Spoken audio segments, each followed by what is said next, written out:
All right, guys. We ready for part 2 of how to buy a house as a buyer in 2020 and what it takes in this market? Well, we're about to jump into part 2, but if you missed part 1, that's some crucial information to get you prepared of what's in store for you when you're talking with your mortgage broker or your lender. And the 3 major topics that we covered that actually ran a bit longer and why I had to jump into a part 2 for this series is talking about your income, your debt, and your credit score. Valuable information that you need to know about, you may be surprised about. But without further ado, jump into that video if you haven't already. But right now, we're jumping into part 2 and how to buy a house in 2020, but also what the hell are the costs involved, especially if you're a first-time buyer or you may not have purchased a home in a while, and what are the money-saving tips that you should be implementing to make sure that you're not spending out the wazoo on top of your down payment, deposit, and every other expense you've got to endure during the process. So dial it in right now because I'm about to bring it to you in this video.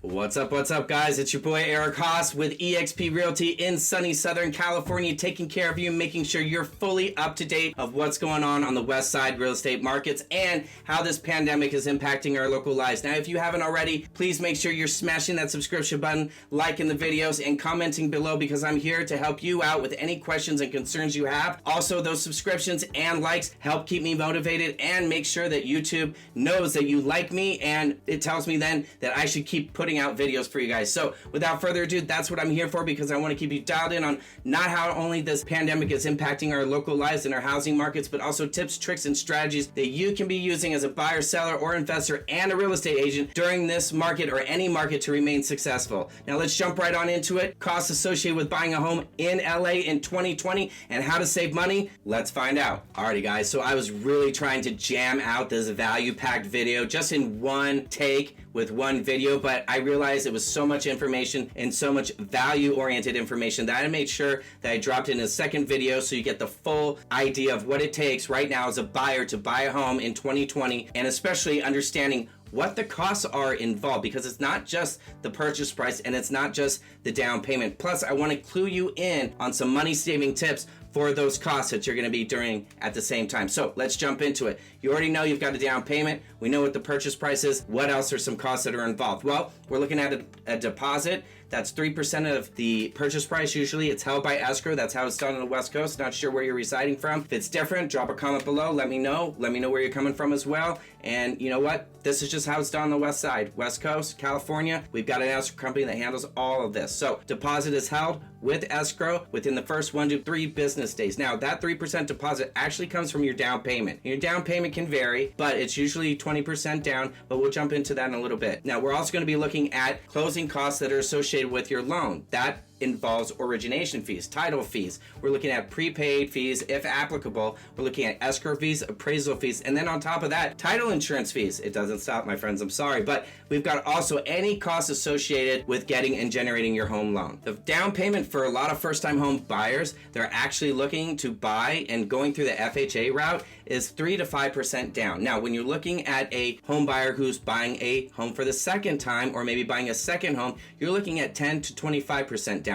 Now, again, these really are impacted again by the first video that I touched on where we were talking about your income, your credit score, and your debt to income ratio. Now, as I mentioned before, the deposit is that 3% good faith deposit that is given to escrow within 1 to 3 business days. And again, comes from your down payment. So don't get crazy. Don't get fretted. It's all good. Now, during escrow as well, you'll have what's called a due diligence period. And this due diligence period is a time where you can facilitate your inspections. Now, I'm going to drop a video on what the inspections you should be doing, as well as some other inspections you may not have thought of that are very good, just to be completely clear on when you're buying your first, second, or dream home. This inspection period is 14 to 17 days usually, but it will be the cost of the buyer. Every single inspection that you elect to do when you're doing your due diligence and figuring out what is right and what is wrong with the home so you can do your request for repairs at a later time, this is the time you're doing that, and these inspections are all paid for by the buyer. So remember that, because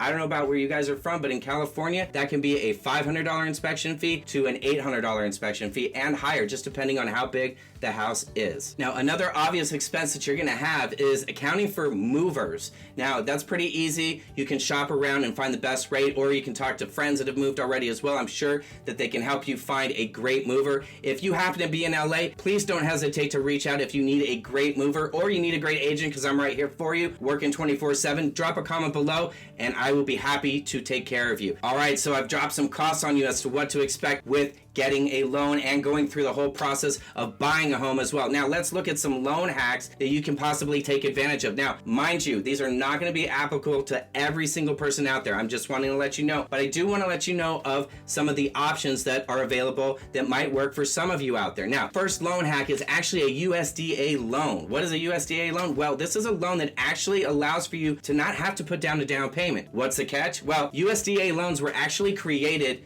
to incentivize middle-class citizens to move to rural areas and purchase land or homes out there. You have to be eligible, and I know for a fact that Los Angeles does not have a lot of rural areas to take advantage of a USDA loan, but keep in mind that you may be thinking of a second home, you may be relocated at some point in time, and you never know how this USDA loan may be a favorable option for you. So it's good to keep aware of. The way you figure it out as well, you just simply go on Google, type in USDA loan, and then simply enter the address, and it will tell you whether or not that property is eligible for a USDA loan where you will not have a down payment. Number two loan hack is VA loans. Now, again, this is really applicable to only a certain number of people, obviously veterans or people who have served in the military, but this is something that you must take advantage of if you did serve or are serving, because there are such attractive programs with a VA loan, and definitely you do not want to miss out on that if you have the ability to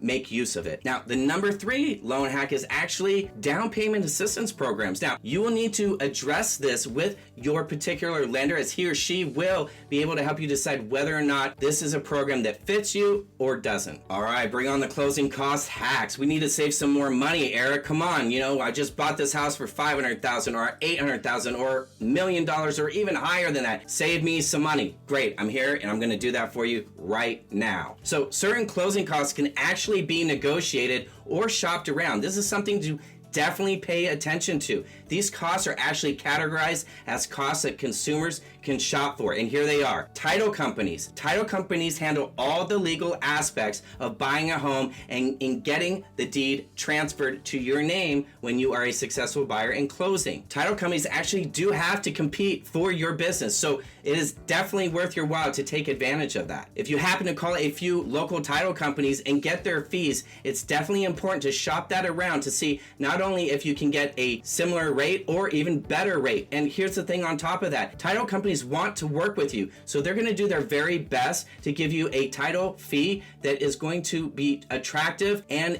advantageous to you at the end in saving money on your costs. But you have to be aware of it and you have to ask. Hazard insurance is definitely another one you've got to shop around and take advantage of the ability to have these insurance companies compete with one another. Now, I recommend, again, shop it around. Don't just go to, your State Farm or your Geico, because that actually is going to be the most expensive way to go. And just so you have a clear understanding of what hazard insurance is, it's actually your homeowner's insurance. And you have to have that actually, especially if you have a loan, if you are looking to close. Back to shopping for insurance and the companies, again, don't go straight to that State Farm company thinking that you're going to get a bundle package that's just going to be mesmerizing and saving you a ton of money, because honestly, they don't. These happen to be the most expensive rate programs out there. And what you really want to do is actually look at smaller companies or an insurance agent who can shop around and get you the best rate at the end of the day. Now, number three, just be prepared for all the documents. Make sure you try to read most of them, if not all of them. Do not rely on anyone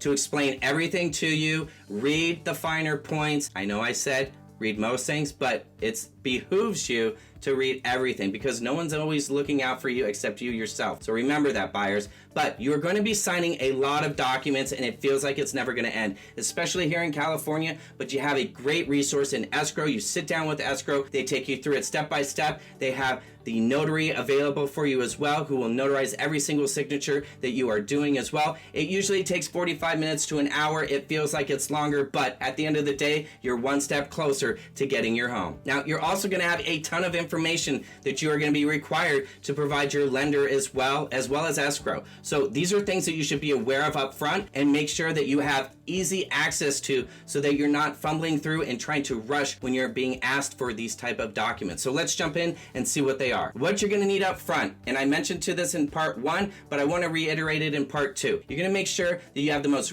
recent 30 days of pay stubs. You need to have the actual pay stubs though as well, because lenders want to see you have a year of date of working on it. They want to see what your wages are, how much money you're making an hour, how much you have made year to date, what are your deductions, and what are your tax deductions on top of that. So that all comes as a result of making sure that you have your pay stubs, and then they're observing what your tax deductions are accordingly. Now, you want to make sure, again, to be sure to give a full pay stub, as this is all factored into the loan approval process. And my friends, you want to make sure that you look the best possible. So make sure you've got all that information in, because it's going to make you shine, and that best first impression is everything when getting a loan, and sometimes when you're selling your house too. All right, so we got the last piece of the puzzle with all the information that you got to provide to these loan brokers and lenders are bank statements. Bank statements, and not only bank statements, but also savings accounts, Roth IRAs, mutual funds, stocks. You want to be able to provide all this information, monthly statements if you can. Sometimes they're quarterly, I get it, but you want to provide this to your lender mortgage broker, because this is going to make you look like the best buyer possible. Not only do you have an income and you have your down payment, but you have all these other subsequent investments that are going to make you look like a great candidate, because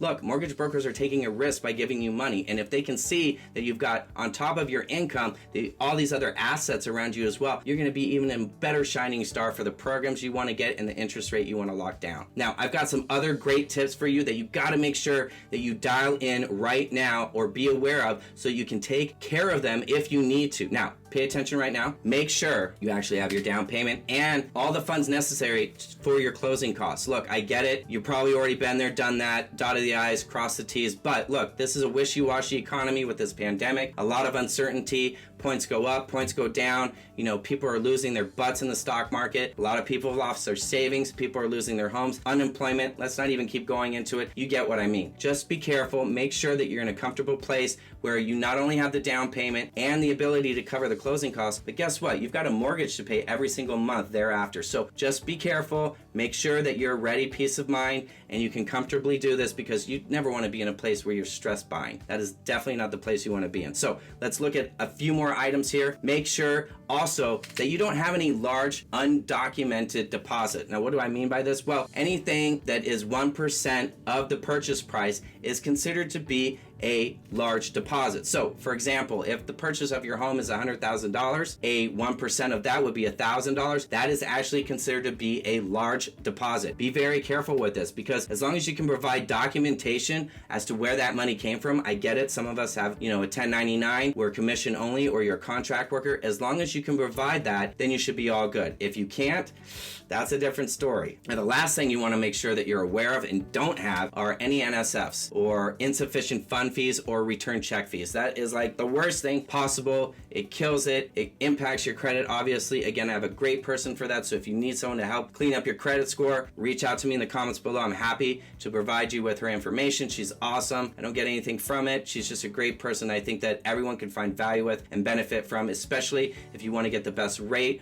or if you're looking to refinance as well. But again, these NSFs, they are major red flags to a mortgage lender, and if they see them, you will need to definitely provide a very good, detailed, plausible explanation, or you happen to risk a different program with higher rates, and nobody wants to see that. So my friends, so stoked that you were able to join me for part 2. Sorry it wasn't all included in part 1, but I think you can see with all the value and content I provided, it was worthwhile to drop a second video to make sure you're completely dialed in on not only what it takes to buy your first home as a buyer in 2020, but also the costs involved and some money saving hacks that can save you some money along the way. So keep it down here because I'm going to have some more information coming that's of value to you as a buyer. Might have some guest speakers with a podcast. So on that note, have a great one.